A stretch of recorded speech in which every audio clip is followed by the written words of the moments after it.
சேலம் மாவட்டத்தில் ஆண்டுதோறும் நடைபெறும் மளிகை பொருட்கள் சந்தையில் பொருட்களை வாங்குவதற்காக மாநிலத்தின் பல்வேறு மாவட்டங்களைச் சேர்ந்த பொதுமக்கள் குவிந்துள்ளனர். இது குறித்த செய்தி தொகுப்பு. சேலம் மாவட்டம் செவ்வாய்ப்பேட்டை, பால் மார்க்கெட், லீ பஜார் ஆகிய இடங்களில் 200க்கும் மேற்பட்ட மொத்த மளிகை கடைகள், மண்டிகள் செயல்பட்டு வருகின்றன. ராஜஸ்தான், மத்திய பிரதேசம், குஜராத், பீகார், உத்தரப்பிரதேசம், கர்நாடகா, ஆந்திரா ஆகிய மாநிலங்களிலிருந்து பருப்பு வகைகள், தானியங்கள், பூண்டு, வெங்காயம், சீரகம், சோம்பு, கடுகு உள்ளிட்ட மளிகை சாமான்கள் மொத்தமாக சேலத்திற்கு விற்பனைக்கு கொண்டு வரப்படுகிறது. வட மாநிலங்களில் தானிய வகைகள், பருப்பு மற்றும் மளிகை பொருட்களின் அறுவடை பிப்ரவரி மாதத்தில் துவங்கும். அறுவடை செய்யப்படும் இந்த பொருட்கள் மார்ச் முதல் வாரத்திலிருந்து சேலத்திற்கு விற்பனைக்கு வந்துவிடுகிறது.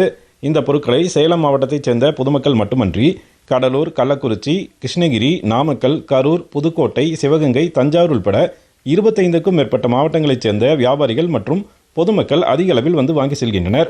இதற்காக அவர்கள் பிரத்யேகமாக பெரிய அளவிலான சுற்றுலா வாகனங்கள், சரக்கு ஆட்டோக்களை வாடகைக்கு பேசி இங்கு வந்து பொருட்களை வாங்கி செல்கின்றனர்.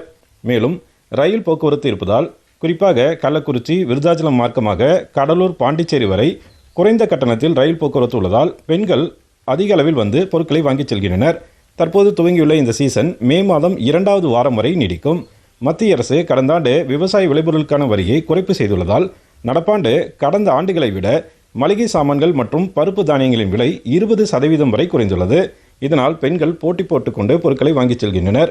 செவ்வாய்ப்பேட்டை, பால் மார்க்கெட், லீ பஜார் பகுதிகளில் கடந்த ஒரு வாரமாக விற்பனை களை கட்ட தொடங்கியிருப்பது வியாபாரிகள் மத்தியில் மகிழ்ச்சியை ஏற்படுத்தியுள்ளது. தமிழகத்தின் மற்ற பகுதிகளை விட மொத்த விற்பனை விலையில் பொருட்கள் கிடைப்பதால் பொதுமக்கள் அதிக அளவில் வந்து வாங்கி செல்வதாக கூறுகிறார் சேலம் பால் மார்க்கெட் மளிகை வியாபாரிகள் சங்க தலைவர் செல்வகுமார். அடிமட்ட ஜனங்கள் உபயோகப்படுத்தலிருந்து மேல்மட்ட ஜனங்கள் உபயோகப்படுத்தலும் அனைத்து பொருட்களும் கிடைக்கக்கூடிய ஒரே இடம் கேட்டீங்கன்னா தமிழ்நாட்டில் இந்த சேலம் மட்டும்தாங்க. தோரம்பருப்பு 50 ரூபாய்க்கும் தோரம்பருப்பு இருக்கு, கிட்டத்தட்ட 150 ரூபாய்க்கும் தோரம்பருப்பு இருக்குங்க. பூண்டு கிலோ 50 ரூபாய்க்கு இருக்கு, 150 ரூபாய்க்கு இருக்கு.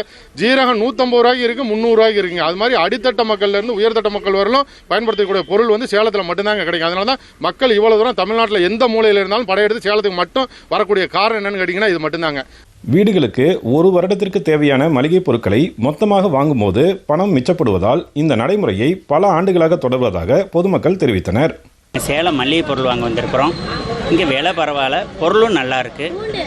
அங்கே வாங்குறதுக்கு இங்கே வாங்குறதுக்கு கிலோவுக்கு எவ்வளோ வித்தியாசம் இருக்குது. அங்கே வந்து எப்படி பொருள் வந்து எப்படி இருக்குது, ஆனால் மொத்தத்தில் விலை வந்து எச்சா இருக்குது. அதனாலேயே இங்கே வந்து பொருள் வாங்க வரோம். இவங்க வாங்கி பழக்கம், அதே மாதிரி இப்போ நாங்கள் வந்து வாங்கிட்டு இருக்கோம். வருஷத்துக்கு ஒரு வாட்டி வந்து எல்லாம் வாங்கி ஸ்டோர் பண்ணி வச்சுக்குவோம். நல்லா சுத்தமான எடுத்து வச்சு ஒன்றும் ஆகாது.